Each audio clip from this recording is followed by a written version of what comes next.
할렐루야. 모처럼 인사드립니다. 박원철 목사입니다. 그간에 세상은 많이 흉흉하고 또 팬데믹이 잦아드는 것 같아서 다시 교회로들 모이고 다들 평안하셨으리라 믿습니다. 저도 주의 은혜 가운데 잘 지내고 있고 건강 문제로 많이 어려운 시간들을 지냈지만 잘 이겨내고 또 은혜 앞에 다시 서게 됐습니다. 여러분들과 유튜브로 만나보지 못한 사이에 또 여러 가지 국제적인 전쟁, 또 지진, 세상 곳곳에 흉흉한 소식들이 많이 들려오고 있습니다. 무엇보다도 그건 그렇다 치더라도 AI의 혁명, 챗 GPT라고 하죠. GPT.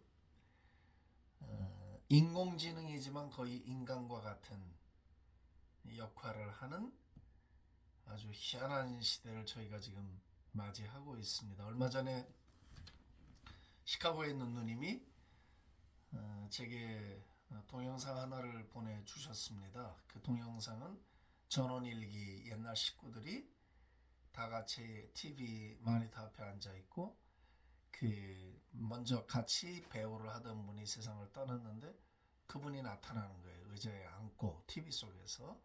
그래서 이쪽에서 물어보니까 저쪽에서 답을 하고 하는, 마치 죽은 사람을 부활시켜서 산 사람과 똑같이 대화를 시키는 아주 섬뜩한, 전 그걸 보면서 굉장히 섬뜩함을 느꼈어요. 물론 인공지능으로 거기에 필요한 과거의 모든 정보들과 데이터를 다 집어넣었다 하더라도 이제는 더 이상 우리가 저건 단순히 기계다라고 말할 수 없는 엄청난 세상을 맞이하고 있습니다. 앞으로 한 10년 정도면 청년들의 일자리가 60%가 없어진다는 전망이 나올 정도로 기계가 인간의 역할을 거의 대신할 정도의 세상을 저희들이 바라보고 있습니다. 오래전에 제 친구가 희한한 말을 했어요. 교회를 두 군데를 목회합니다. 동시에. 다 자체 건물이고. 그러면서 자기가 이쪽 교회에서 교인들에게 설교를 하는 시간에 동시에 저쪽 교회에 자기가 똑같이 나타나서, 그 옛날에 그 우주 영화 그런 거죠.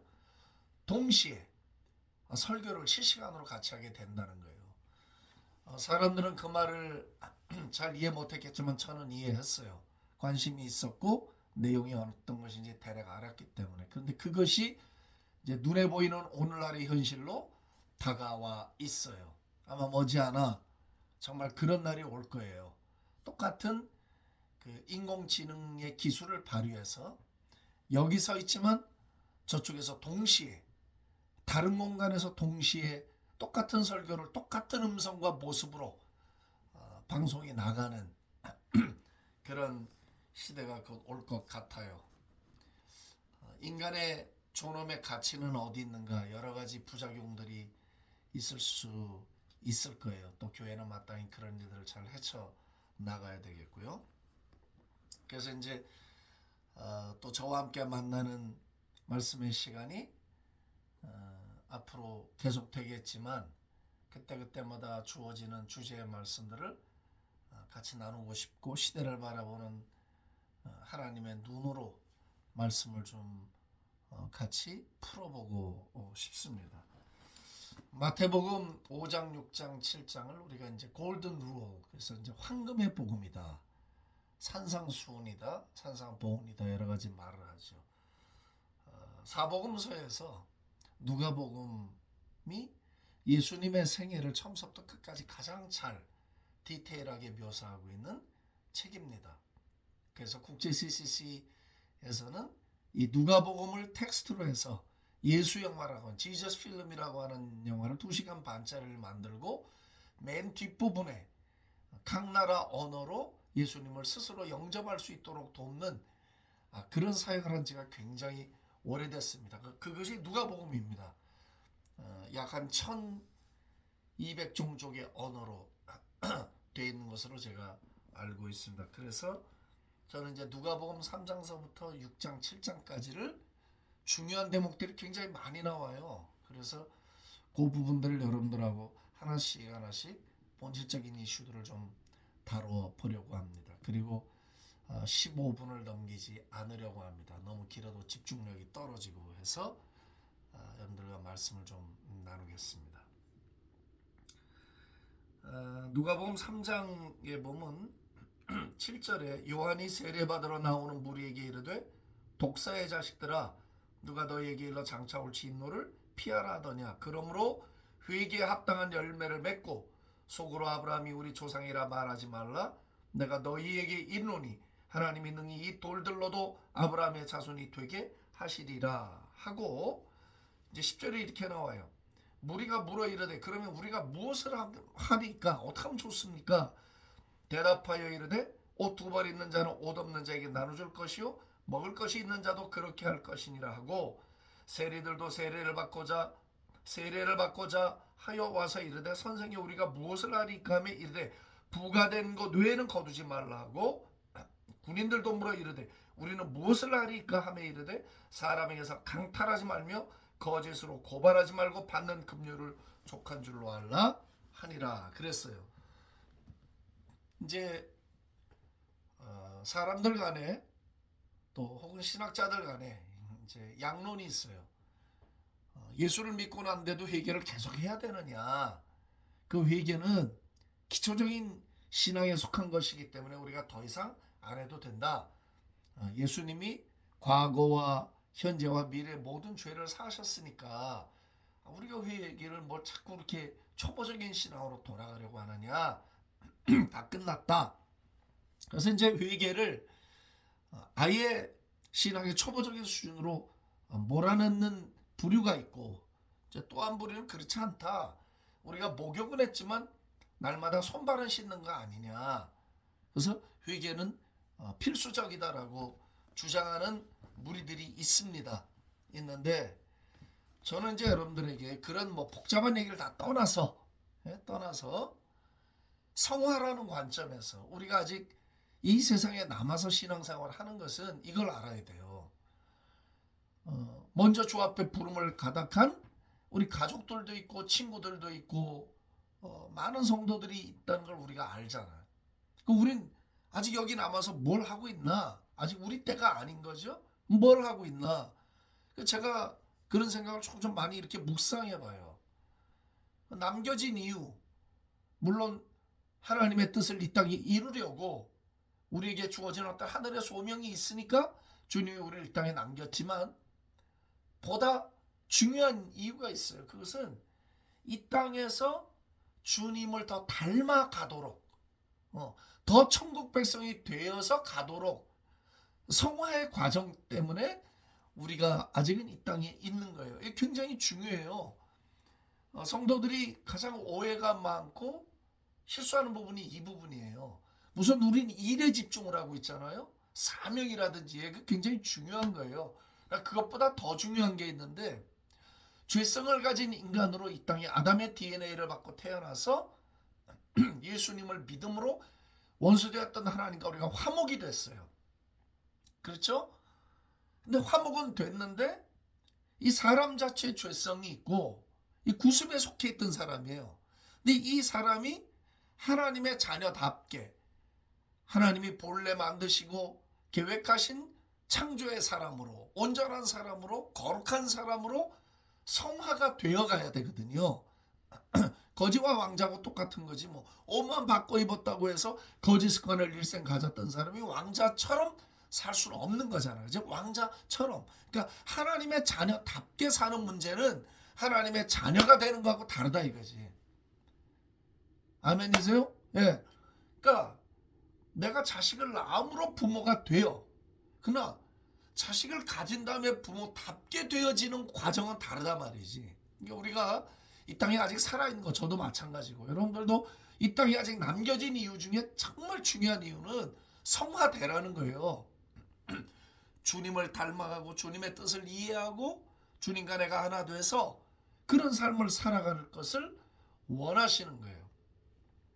그렇다면 회개라는 걸 어떻게 이해하면 그냥 쉽고 은혜가 되느냐? 복잡하게 따질 거 없어요. 성화의 관점에서 회개를 들여다보면 너무 유익하잖아요. 사람이 아무 생각 없이 살아. 자기가 하는 말과 행동이라든지 삶의 방식, 내가 다른 사람을 대할 때 내가 이게 이렇게 말하면 안 되지. 이렇게 행동을 하면 안 되지. 뭘 띄어먹으면 안 되지. 거짓말하면 안 되지. 위선하면 안 되지. 사기를 치면 안 되지. 이런 건 전부 내면의 가치거든요. 우리 내면 속에 있는 아주 그 밸류블한 것들, 가치 있는 것들이잖아. 근데 이런 걸 의식하지 않고 살아. 그냥 마이웨이야. 자기 방식으로만 살아가고 남을 신경 쓰지 않아. 굉장히 위험한 삶의 방식이 물론 구원은 받아요. 뭐 그렇지 않다고 해서 구원을 놓치거나 하고 그런 건 아니에요. 분명히. 그렇지만 성화의 관점에서 들여다보자는 거지. 주님의 자녀답게 아버지가 거룩하니 너희도 거룩하고 아버지가 완전하시니까 너희도 완전하라 했거든요.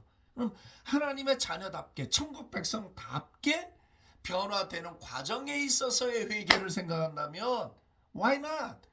얼마든지 회개는 좋은 도구가 되잖아요. 그걸 이상하다고 말하고 필요 없다고 말하는 사람을 나는 이해할 수가 없어요. 그게 왜 필요가 없고 이해가 안 되냐 말이에요. 얼마나 유익한데. 그러니까 유익하다는 관점에서 성화를 들여다보자는 거지. 그것을 무슨 율법의 요구라든지 무거운 짐으로 생각하지 말고 내가 더 옛사람의 구습을 벗어버리는 것으로 옛 생각을 벗어버리는 것으로 주님을 기쁘시게 하지 못하는 것을 벗어버리는 방식으로 또 아버지가 온전하시니까 나도 그 자녀답게 살기 위해서 애쓰는 것으로 이해를 한다면 나는 회개는 so beautiful. 참 아름다운 것이라고 생각을 해요.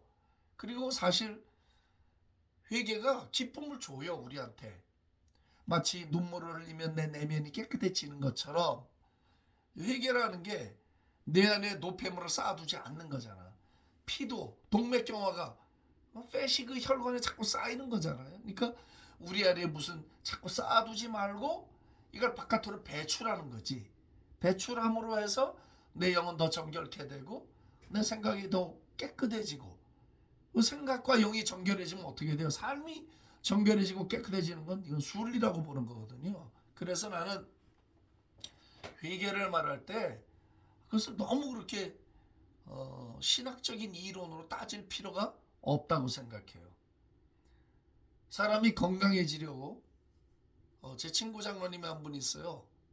새벽마다 교회가 새벽 기도하고 출근하기 전에 수영장에 가서 1500m 정도를 자유형을 수영을 하고 출근한다는 거예요. 아직도 아주 건강을 잘 유지하고 있는 거죠.